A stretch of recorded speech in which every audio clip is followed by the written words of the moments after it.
Hey everyone, my name's Simon, and in this episode of the Maserati Guy, we're going to be looking at why the Mercedes-Benz CL65 really did cost $500,000. So, if you watched my previous video on 10 crazy features of the CL65, one of them was the fact that when this car was new in 2008, its list price was just over $500,000. And now that seems an extraordinary amount of money to pay for a car of any description, let alone, you know, one from a mass market brand like Mercedes-Benz. If you're buying a Ferrari or a Bentley or something exclusive, then maybe you can justify it, but a Mercedes-Benz that costs $500,000, well, today I've been giving it a first little detail inside, and it's when you get into the build quality of this car that you really see where that money goes.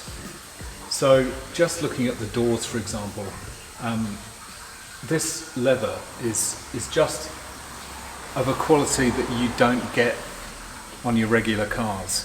It's even more pronounced on the seats, I'll show you in a minute, but the leather throughout this car is of such a high quality that I can see that that would increase the cost substantially on this car before you even start.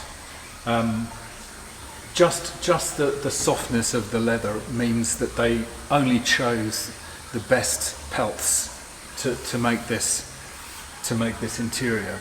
And obviously, if you're that fussy, then it's going to cost more.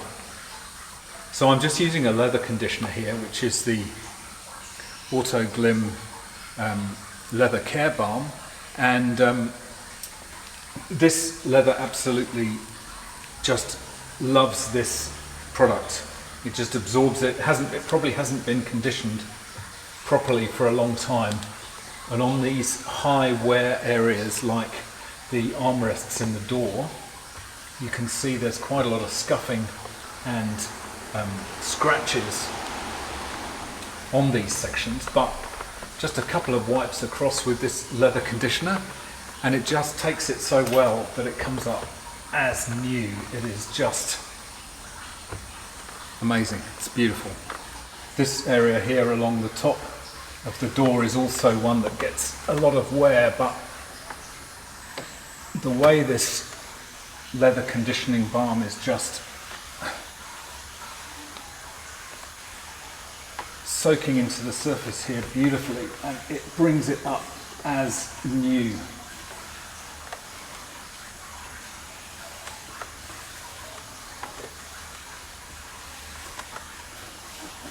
I don't normally like cleaning cars much, especially the interior, which I find incredibly fiddly, but this is incredibly satisfying to actually condition this leather because it just is so beautiful.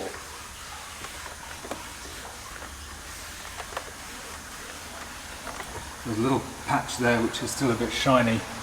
That means that it's been dried out a bit, so that's from where people put their elbows on the door. So that will just need a little bit more conditioning just to get rid of that shine and bring back the kind of lovely matte finish. Somebody once told me that leather, if it's properly conditioned, shouldn't have a shine to it. It should have this kind of matte finish to it. That means it's properly moisturized and conditioned. If it's shiny, that means that it's dry and needs to be moisturized, a bit like your skin, I guess. I don't know. There are probably areas here that I won't be able to do perfectly, but actually that has made a difference. That shine has gone away now. All it needs is a bit of moisturizing and conditioning, and that leather is back to its factory condition. It's absolutely gorgeous, absolutely gorgeous. So just to look at this door, for example, well, you've got this beautiful black ash trim here which extends there's a line through here. You've got an armrest here which is hinged and lifts up, and inside there's this beautiful kind of felt lined storage compartment. I'm not entirely sure what you're supposed to put in there. Very strange small shapes. It's got this beautiful silver trim here. Just accents that beautifully. And down here you've got a carpet lined pocket. You've got your Harman Kardon speakers here and here. Even this section of the around the controls here is all beautifully stitched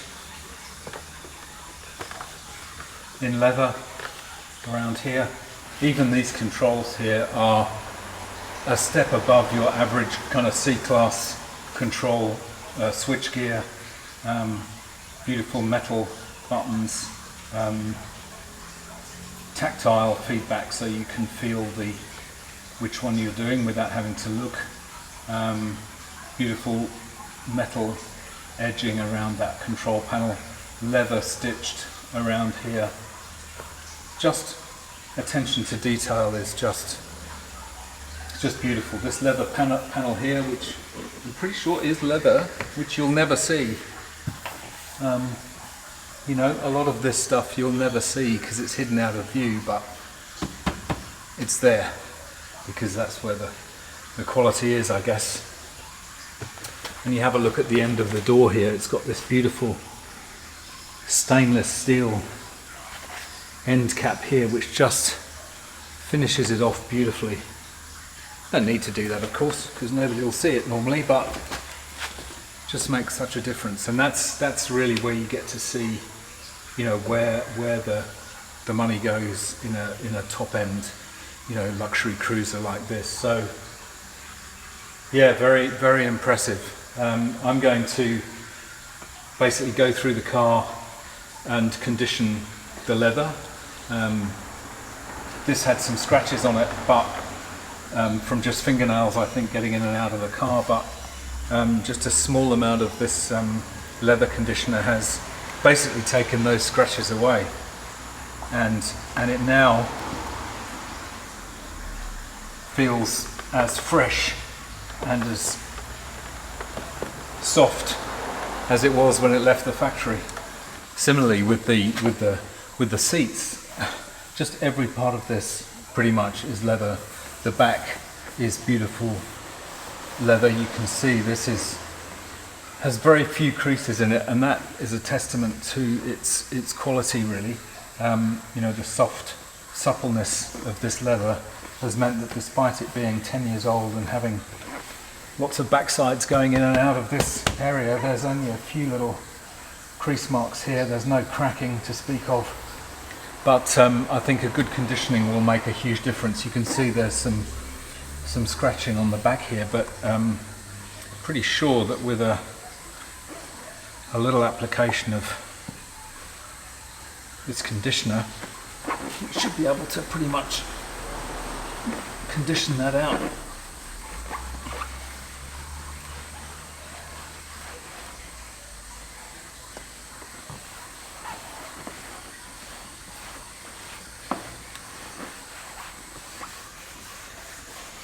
It's probably going to be a little bit difficult. I think it's actually maybe taken some of the colour off, but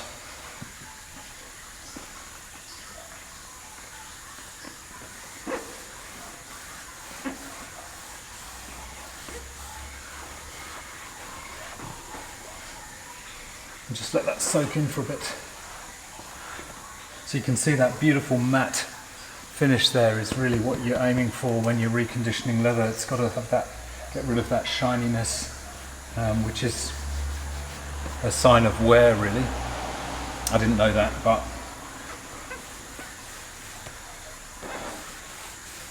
so we're probably not going to be able to completely get rid of those marks, but you can see that's, even with 2 minutes, that's much better. The headrest leather is absolutely just the finest quality leather you can possibly imagine. It is soft to the touch, supple. It's 11 years old, yet it is as soft and supple as when it left the factory.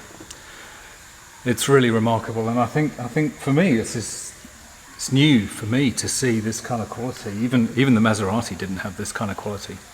The leather was good, the interior was good, but this is like a different level. So you can really see where that money goes when you're building a car of this kind of quality. Just on this seat bolster is probably the worst part. Just getting in and out has just rubbed the surface off the leather a bit there, and doesn't look like the previous owner did much to keep the leather in good condition. But as I say, I think let's just leave that to soak in for a bit and see how that looks. I'll do this bolster here as well, because this also gets pretty heavy wear.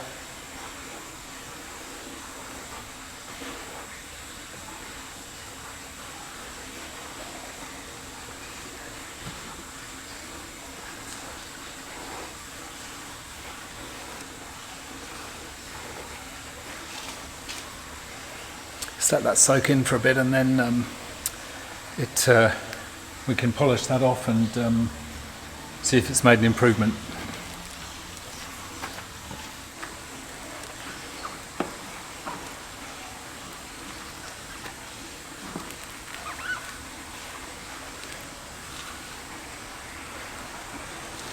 You can see how that beautiful matte finish has just come back there so easily, and the same here. Just do this every 6 months or so. If you just condition your leather like this every 6 months, it just will keep it looking so much better.